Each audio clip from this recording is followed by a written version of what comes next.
ॐ कौसल्या सुप्रजा रामपूर्वा सन्ध्या प्रवर्तते। उत्तिष्ठ नरशार्दूला कर्तव्यं दैवमान्निकम्। कौसल्या सुप्रजा रामपूर्वा सन्ध्या प्रवर्तते। उत्तिष्ठ नरशार्दूला कर्तव्यं दैवमान्निकम्।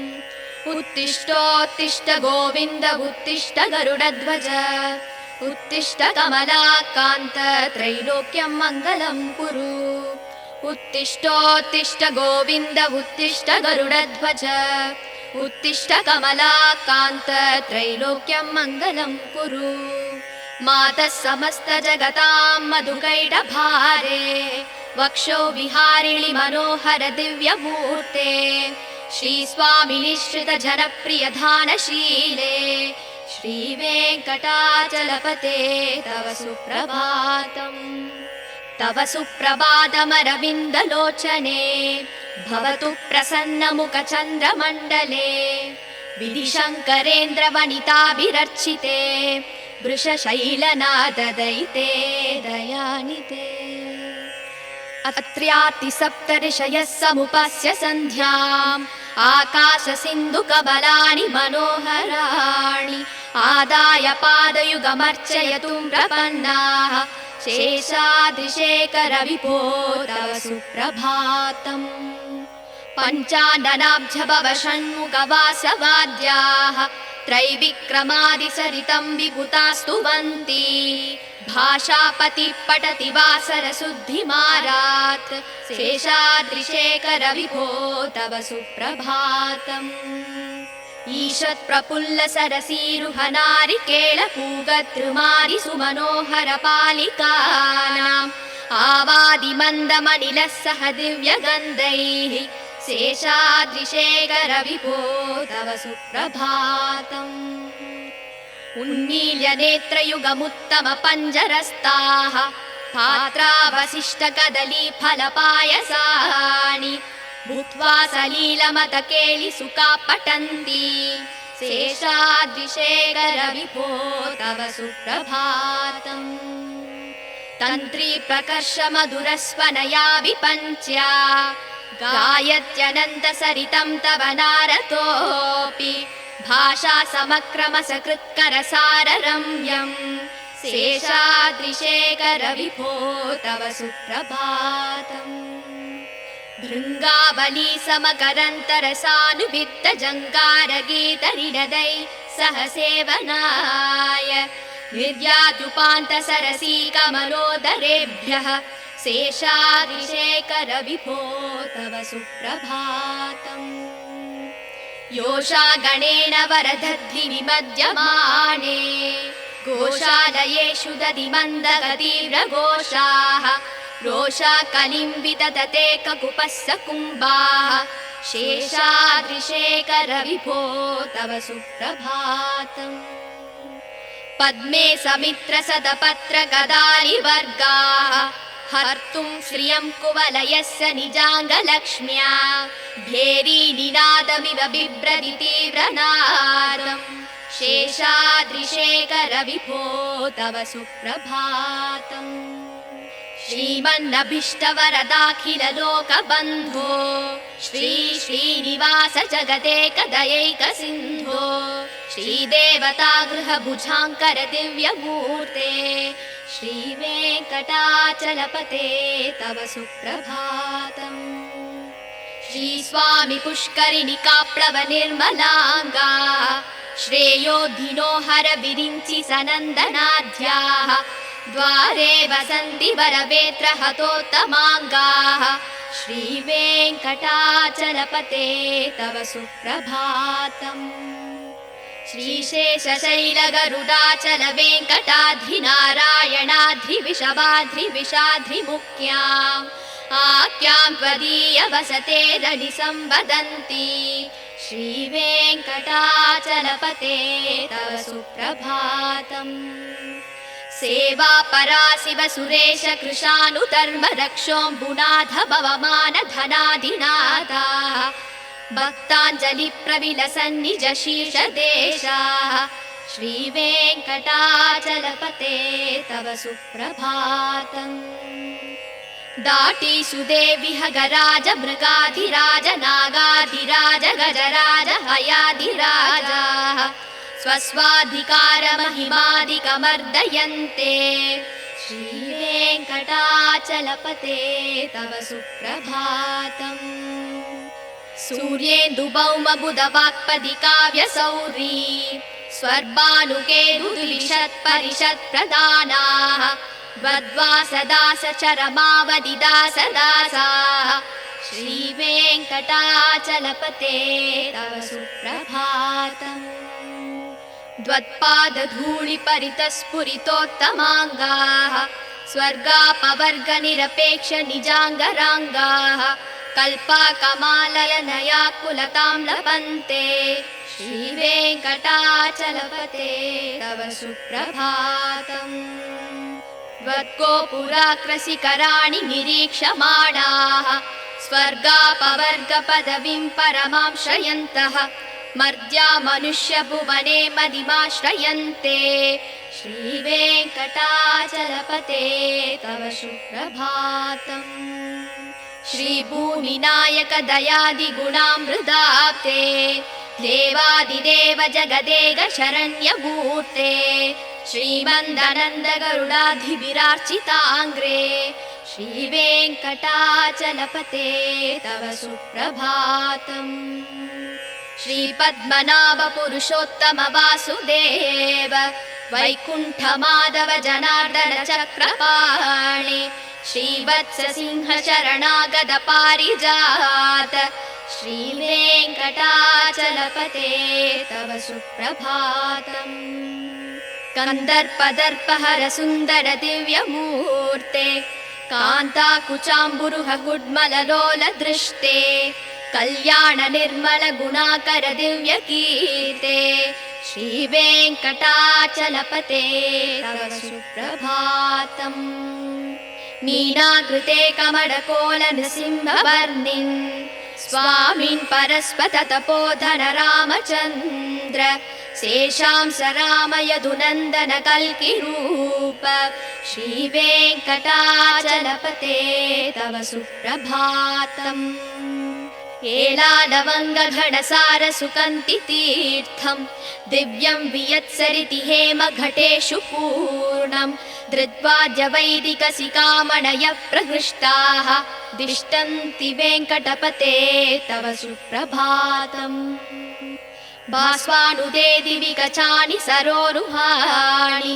सम्पूरयन्ति निनदैककुपो विहङ्गाः श्रीवैष्णवा सततमर्तितमङ्गलास्ते तामाश्रयन्ति तव वेङ्कटसुप्रभातम् ब्रह्मादयः सुरवराः समहर्षयस्ते सन्तः सनन्दनमुखास्तव योगिवर्ग्याः तामान्तिके तव हि मङ्गलवस्तु हस्ताः श्रीवेङ्कटाचलपते तव सुप्रभातम् लक्ष्मीनिवास निरवद्य गुणैकसिन्धो संसारसागर समुत्तरणैकसेतो वेदान्त वेद्य निज वैभव भक्तभोग्य श्रीवेङ्कटाचलपते तव सुप्रभातम् इत्थं वृषाचलपतेरिह सुप्रभातम् ये मानवा प्रतिदिनं पठितुं प्रवृत्ताः तेषां प्रभातसमये स्मृतिरङ्गभाजा प्रज्ञां प्ररार्थ सुलभां परमां प्रसूते।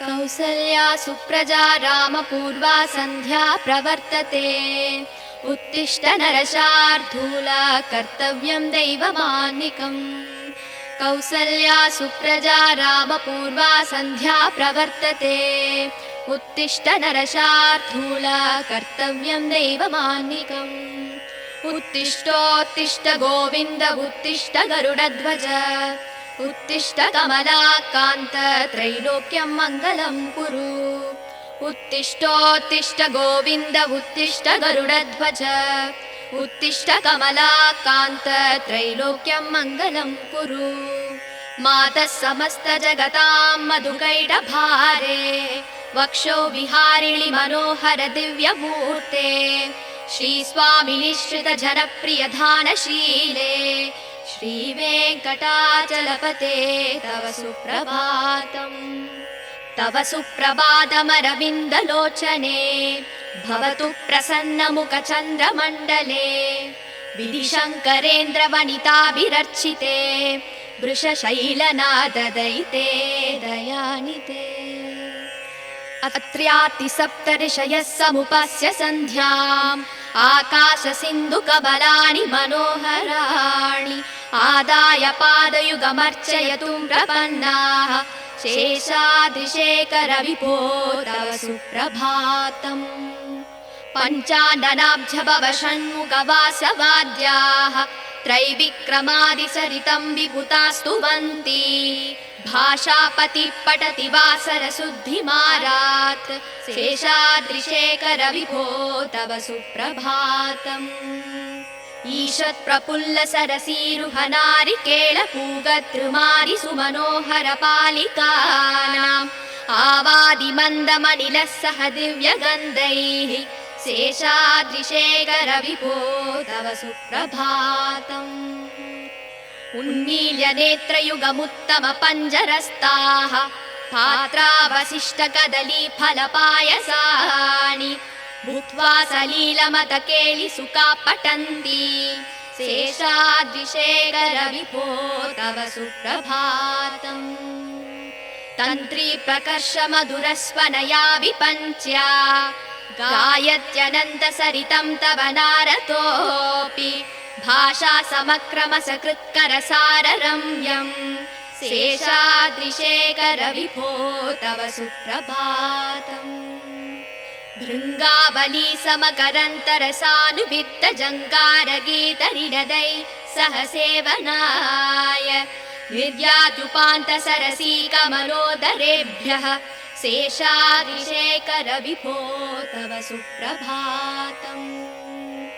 योषा गणेन वरदद्धिविमध्यमाने घोषालयेषु दधिमन्दगतीव्रघोषाः रोषा कलिं विदधते ककुपस्य कुम्भाः शेषाद्रिशेखरविभो तव सुप्रभातम् पद्मे समित्रसदपत्रगदालिवर्गाः हर्तुं श्रियं कुवलयस्य निजाङ्गलक्ष्म्या भेरीनिनादमिव बिभ्रति तीव्रनादम् शेषाद्रिशेखरविभो तव सुप्रभातम् श्रीमन्नभीष्टवरदाखिललोकबन्धो श्री श्रीनिवास जगदेकदयैकसिन्धो श्रीदेवतागृहभुजाङ्कर दिव्यमूर्ते श्रीवेङ्कटाचलपते तव सुप्रभातम् श्रीस्वामि पुष्करिणिकाप्लवनिर्मलाङ्गा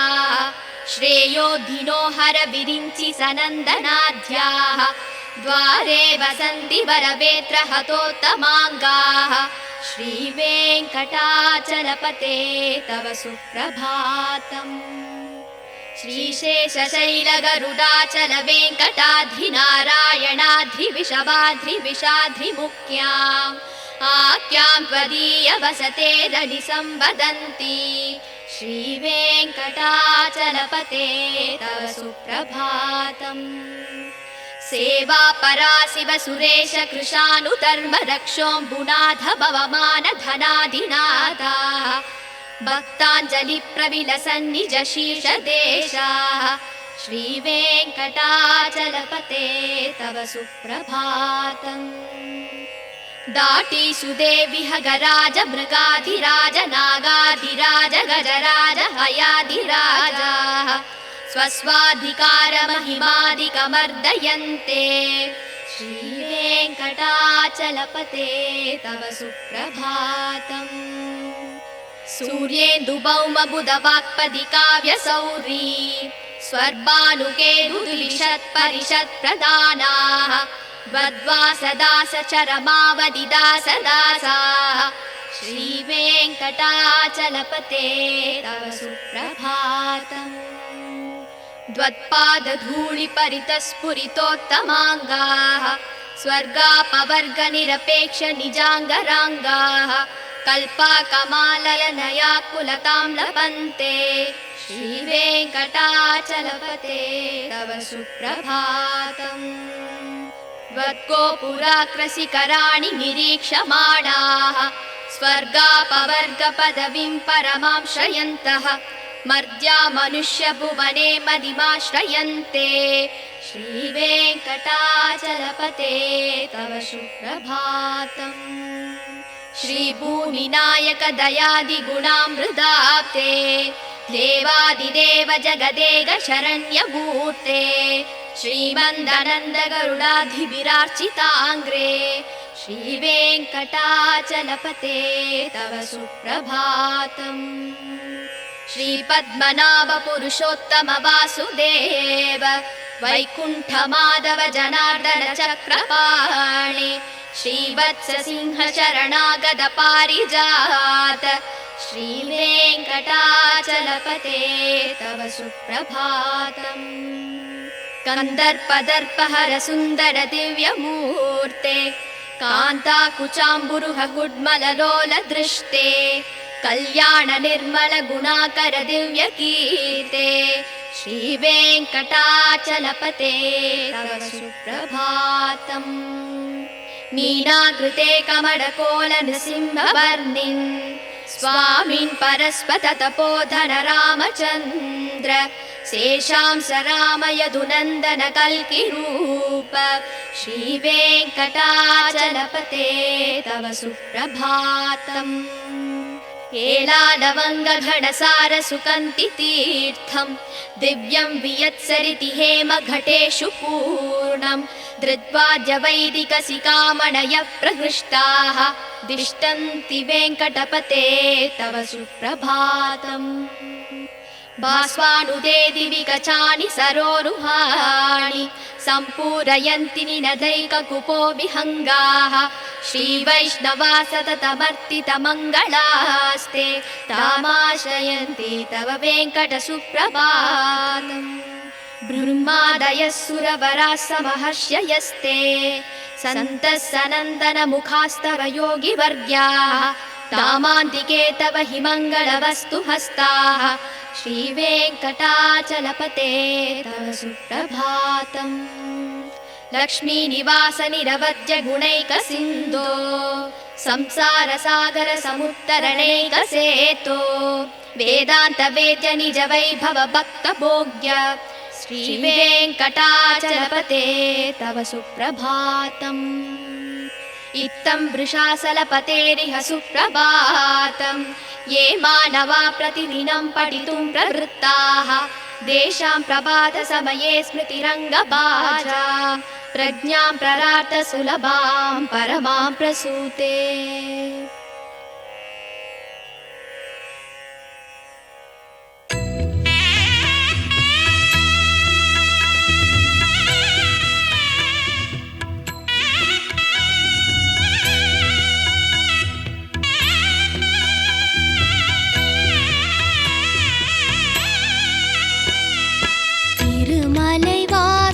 श्री श्रीनिवासा तिरुमगळ पोற்றும் अழகியனே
ஸ்ரீ சக்கரம் நாளும் கலியுகம் காத்திட வடிவெடுத்தாயே கருணையாய் அருளினை தினம் இறைத்தாயே காண்பவர் மகிழ்ந்திட வடிவெடுத்தாயே காலமெல்லாம் மண்ணை காத்து நின்றாயே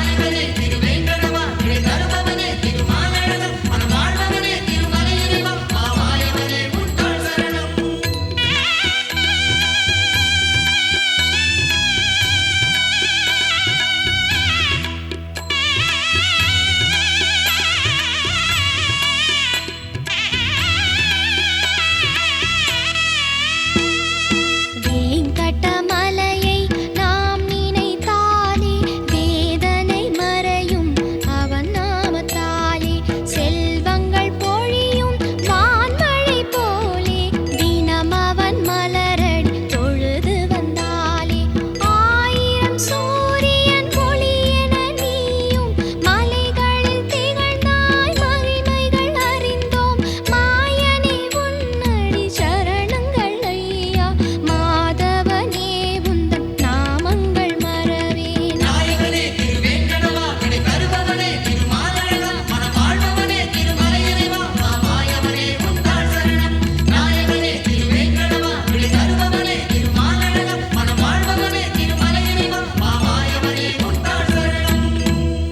திருமலை வாசா ஸ்ரீ ஸ்ரீனிவாசா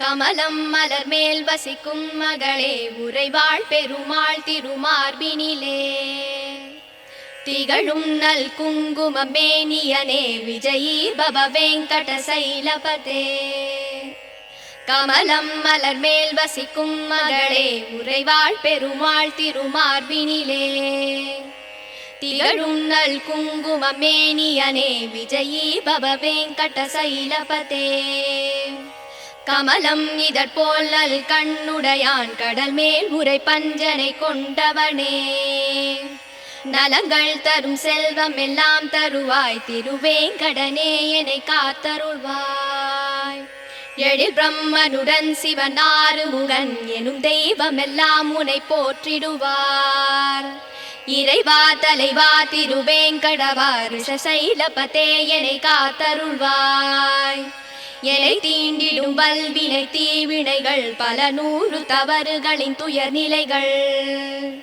யாவும் தீந்திட உனை நாடுகிறேன் தயவை தந்தென்னை காத்தருள்வாய் உயர் வேங்கட மாமலை மீதினிலே வரம் யாவும் தருகின்ற வள்ளலும் நீ மறைகள் போற்றும் பரம்பொருள் மறவேன் உனையின்றி தெய்வம் இல்லை குழலின் ஒளியால் பல நூறு கோடி அழகிய கோபியர் கண்டவன் நீ பல நூறு கோடி மதனின் அழகை வசுதேவன் மகன் உனை அறிவேனே ரகுகுல திலகாத சரதன் மகனே விலையேந்திய வீரனின் ரகுநாயகன் ராமா என்னும் பெயரால் என்னை காத்தருள் செய்யும் கருணை கடலே பூதேவியின் மகளாம் சீதையினை பூங்கரந்தனை பிடித்த நாயகனே தென் இலங்கை நரக்கனை மாய்த்தவனே உன் மலர் எனும் திருவடி சரணமையா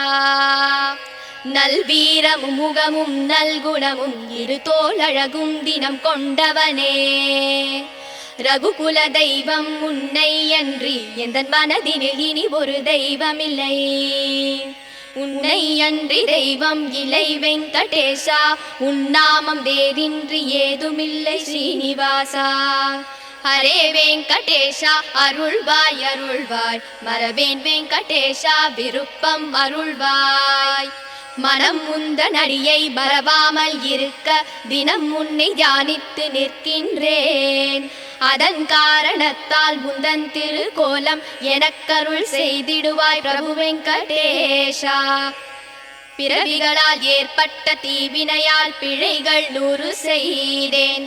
மன்னித்தருள் மன்னித்தருள் சேஷசைல சிகாமணி.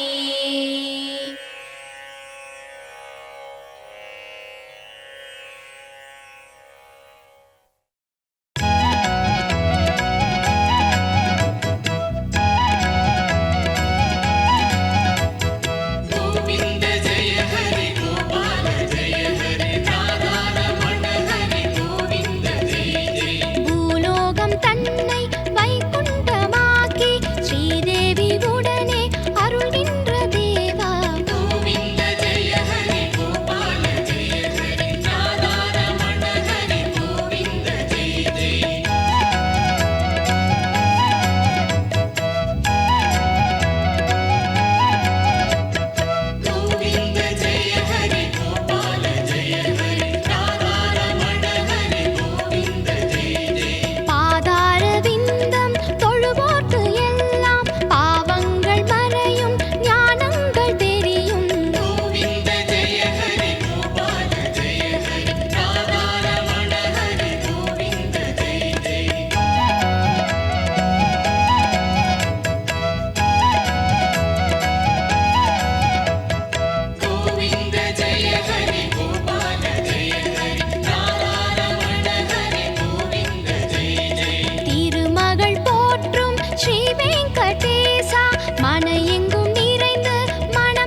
குறை நீக்கும் ஏழுமலை.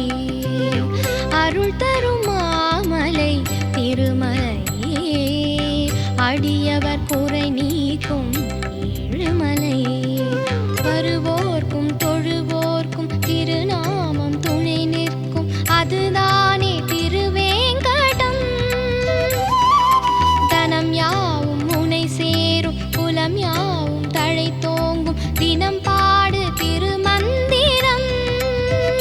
பல யுகங்களாய் உன்னை சேர்ந்திடும், அருள் தரும் மாமலை திருமலையே, அடியவர் குறை நீக்கும் ஏழுமலையே.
அருள் தரும் மாமலை திருமலையே, அடியவர் குறை நீக்கும் ஏழுமலையே.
அருள் தரும் மாமலை திருமலையே, அடியவர் குறை நீக்கும் ஏழுமலை.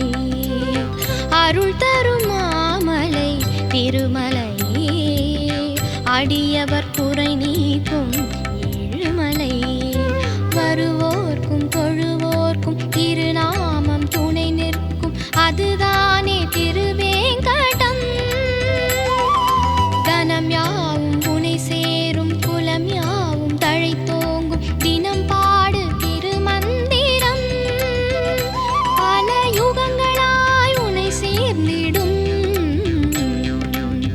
அருள் தரும் மாமலை திருமலையே, அடியவர் குறை நீக்கும் ஏழுமலையே.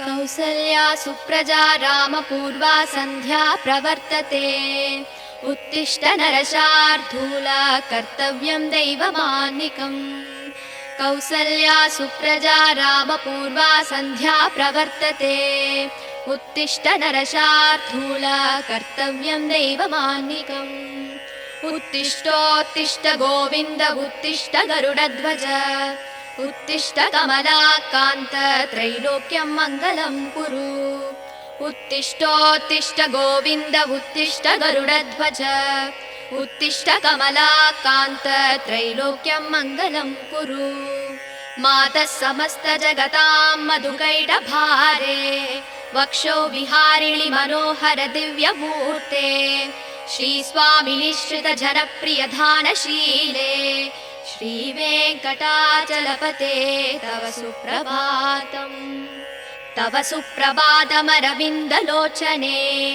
भवतु प्रसन्नमुखचन्द्रमण्डले विधिशङ्करेन्द्रवनिताभिरर्चिते वृषशैलनाददयिते दयानिते अत्र्यातिसप्तऋषयः समुपस्य सन्ध्याम् आकाशसिन्धुकबलानि मनोहराणि आदाय पादयुगमर्चयतुं प्रपन्नाः शेषाद्रिशेखर विभो तव सुप्रभातम् पञ्चाननाब्जभव षण्मुखवासवाद्याः त्रैविक्रमादिसरितं विभुतास्तुवन्ति भाषापतिः पठति वासरशुद्धिमारात् शेषाद्रिशेखर विभो तव सुप्रभातम् ईषत् प्रफुल्ल सरसीरुहनारिकेळपूगतृमारि सुमनोहर पालिकानाम् आवादिमन्दमनिलः सह दिव्यगन्धैः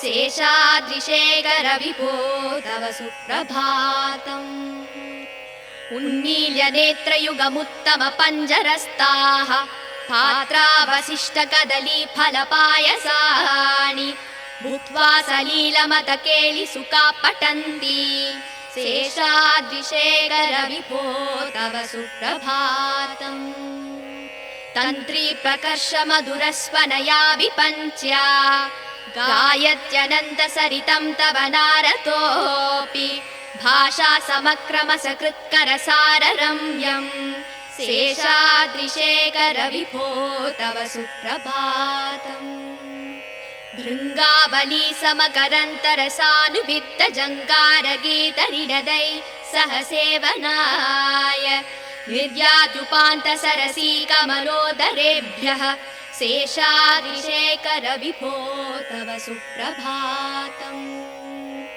योषा गणेन वरदद्धि विमध्यमाने गोशालयेषु दधिमन्दगतीव्रघोषाः रोषा कलिम्बिततते ककुपस्स कुम्भाः शेषाद्रिशेखर विभो तव सुप्रभातम् पद्मे समित्र सदपत्र गदारिवर्गाः हर्तुं श्रियं कुवलयस्य निजाङ्गलक्ष्म्या भेरी निनादमिव बिभ्रति तीव्रनादम् शेषाद्रिशेखर विभो तव सुप्रभातम् श्रीमन्नभीष्टवरदाखिल लोकबन्धो श्री श्रीनिवास जगदेकदयैक सिन्धो श्रीदेवता गृहभुजाङ्कर दिव्यमूर्ते श्रीवेङ्कटाचलपते तव सुप्रभातम् श्रीस्वामि पुष्करिणि काप्लव निर्मलाङ्गा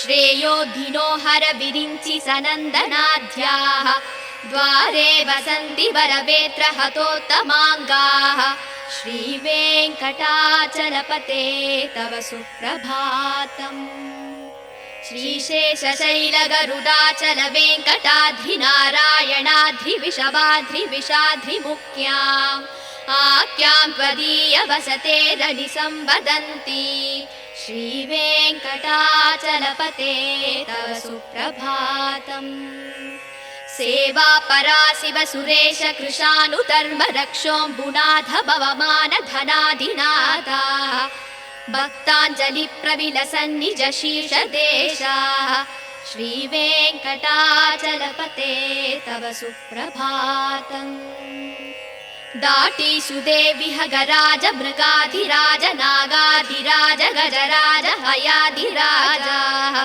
स्वस्वाधिकारमहिमादिकमर्दयन्ते श्रीवेङ्कटाचलपते तव सुप्रभातम् सूर्येन्दुभौमबुधवाक्पदि काव्यसौरी स्वर्भानुकेतुद्विषत्परिषत्प्रदानाः वद्वासदासचरमावदिदासदासाः श्रीवेङ्कटाचलपते तव सुप्रभातम् द्वत्पादधूलिपरितस्फुरितोत्तमाङ्गाः स्वर्गापवर्गनिरपेक्षनिजाङ्गराङ्गाः कल्पाकमाललनयाकुलतां लभन्ते श्रीवेङ्कटाचलपते तव सुप्रभातम् त्वद्गोपुराग्रशिखराणि निरीक्षमाणाः स्वर्गापवर्गपदवीं परमां श्रयन्तः मर्त्या मनुष्यभुवने मदिमाश्रयन्ते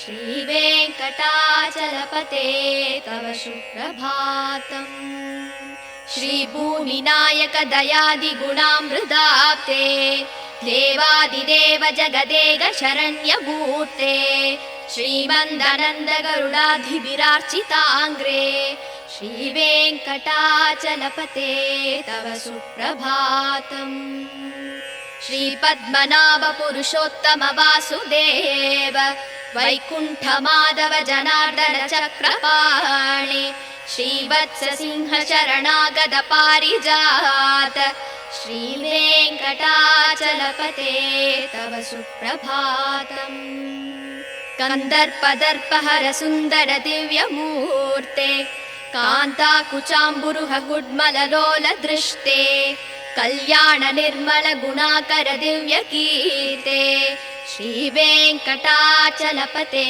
तव सुप्रभातम् मीनाकृते कमलकोल नृसिंहवर्णिन् स्वामिन् परस्पत तपोधन रामचन्द्र शेषांस राम यदुनन्दन कल्किरूप श्रीवेङ्कटाचलपते तव सुप्रभातम् एलालवङ्गघटसार सुकन्ति तीर्थम् दिव्यं वियत्सरिति हेमघटेषु पूर्णम् धृत्वाद्य वैदिकसिकामणयः प्रहृष्टाः दिष्टन्ति वेङ्कटपते तव सुप्रभातम् भास्वानुदे दिवि कचानि सरोरुहाणि सम्पूरयन्ति निनदैककुपो विहङ्गाः श्रीवैष्णवा सततमर्तितमङ्गलास्ते तामाश्रयन्ति तव वेङ्कटसुप्रभातम् ब्रह्मादयः सुरवराः समहर्षयस्ते सन्तः सनन्दनमुखास्तव योगिवर्ग्याः तामान्तिके तव हि मङ्गलवस्तु हस्ताः श्रीवेङ्कटाचलपते तव सुप्रभातम् लक्ष्मीनिवास निरवद्य गुणैकसिन्धो संसारसागर समुत्तरणैकसेतो वेदान्त वेद्य निज वैभव भक्तभोग्य श्रीवेङ्कटाचलपते तव सुप्रभातम् इत्थं वृषाचलपतेरिह सुप्रभातम् ये मानवा प्रतिदिनं पठितुं प्रवृत्ताः तेषां प्रभातसमये स्मृतिरङ्गभाजा प्रज्ञां प्ररार्थ सुलभां परमां प्रसूते।